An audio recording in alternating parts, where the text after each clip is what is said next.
Welcome to the FABLOW AgriLife podcast, where we promote better living for healthy Texans.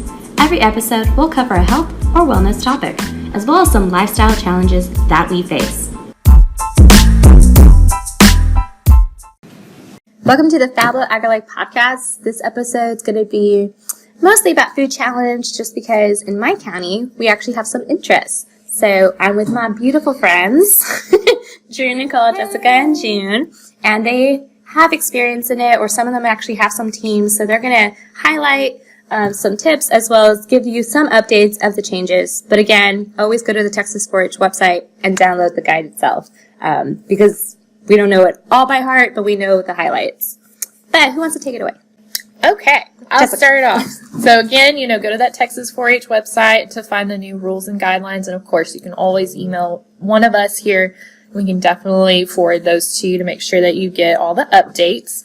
But it's very important to, even if you've been doing Food Challenge for a while, that you look at these updates. I think especially if you've been doing Food Challenge for a while, because there's very significant changes in these rules of play. Yes, I agree. So I'll just start it off with one of the biggest major changes that we have this year is you're only given one key ingredient.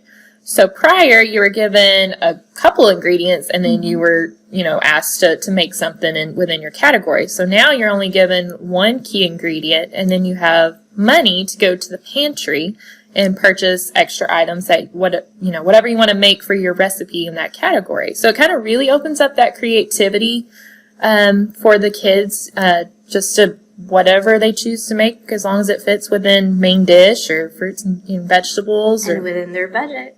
Yes, that is key. Yeah, so, for example, with main dish, you might get some chicken as your key ingredient, and then you have $5 or so to take to the pantry, and they'll have a whole layout of fruits and vegetables or spices, grains, different items that could complete your dish, and you'll have only that amount of money to spend on your groceries, and you'll bring it back. So yeah, I think, like Jessica said, it's a good way to bring out the creativity as well in the kids. Apply your cost analysis, because I know in the past, because I used to judge this, it was always difficult for the kids to figure out, because they kind of just give you a receipt, and I felt like that was cheating. Like, here's your paper, now sit down and figure out the math. Mm-hmm. Now they get to apply it, so I really like this new change. It will be easier then to figure out the cost analysis.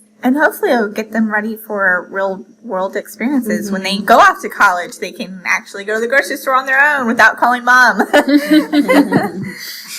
Yes. And then another big change, or not a real big change, but with the tire, make sure that you are wearing a hair restraint. And so that, includes boys and girls, making sure you have a hat on, a chef's hat, or a hairnet, hair pulled back. There were some, and closed-toed shoes as well. They're going to be looking out for that. So make sure that you look at that change and make sure you put on a hat, or at least. So basically, you really want to bring in more of the food safety when we're watching the kids prepare the dishes, and follow more of those realistic food safety rules that are applied to any restaurant that we have out there. So another thing is they're given resources, and so you really want to study on your own time, make sure that because when you give your presentation, they want to see, as a judge, you want to see that they are learning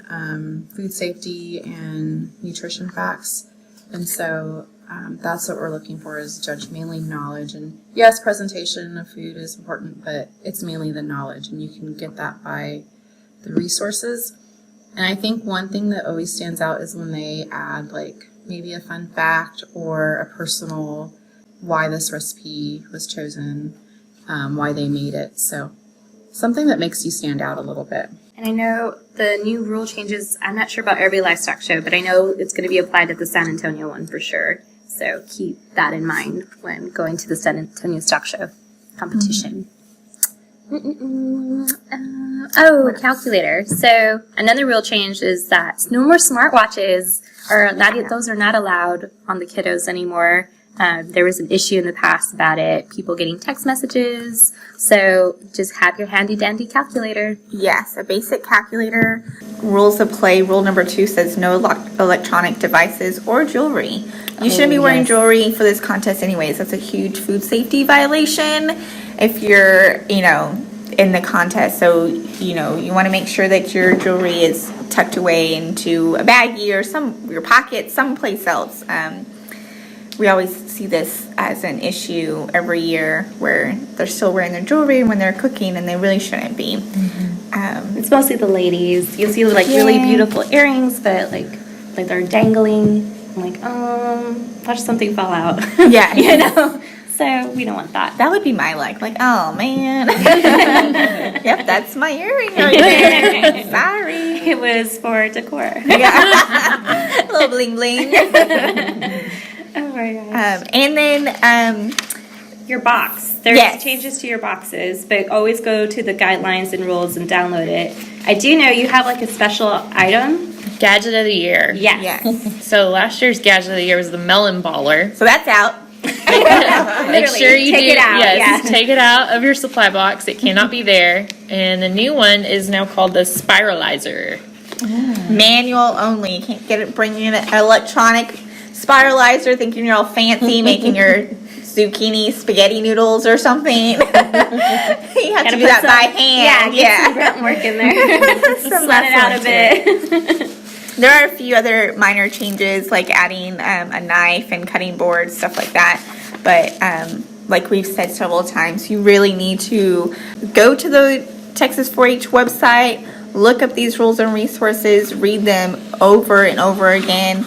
This is a team contest, but it takes a lot of individual work, studying the materials and knowing your part in this contest, even though, you come together and you collaborate everything together at the end.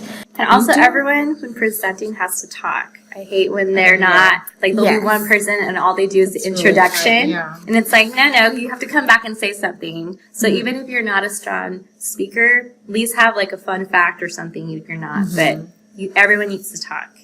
I know, me personally as a judge, I'd rather them, like you said, instead of just introducing themselves and their team, stumble a little bit and say something else rather than say nothing at all. True. That just means that you're practicing, you're working on it. They're not perfect. We're not perfect. Guarantee you. And it should be fun. I mean, we're not there to, critique constructive criticism. But it's fun to see them having fun with it rather than, So when it comes to team practices, what do you all recommend? Like just have them like a dry run and then practice different skills at different meetings or practices? Like I've never had a team, so from your experience from seeing from your project leaders or it really helps to have a knowledgeable project leader. And then it's done differently in every county, but in my old county, they would have a designated day, and so they would start probably in September, and they'd meet every Sunday from a designated time, and then they do that until the county show, and then they take a little break. But during the practices, it's basically it's a practice. You would pretend like you're at contest, and you're given these ingredients, and they make something. They even present it to judges, which are usually parents that are there, and you're given feedback. And then some of them would do trips, like maybe to the market. And, it depends on how creative you want to be, how much time you have, and hopefully your project leader, this is something they're passionate about, something that can really make it fun for them. Okay.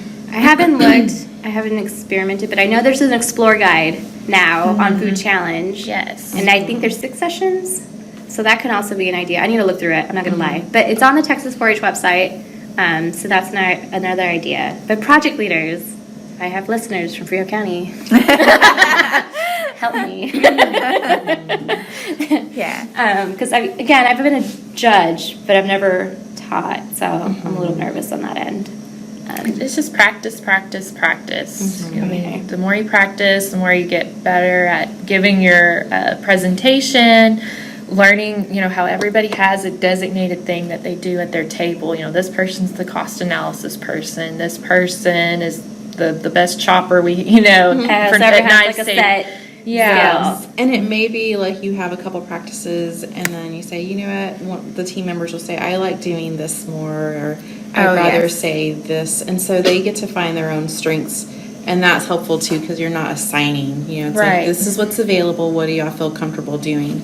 Do you know how many members? Because I know they changed 4. that. Okay, so We have 4 now. 4 now. Okay. This is good info. Any final thoughts? No. Good luck. Especially me. Bye.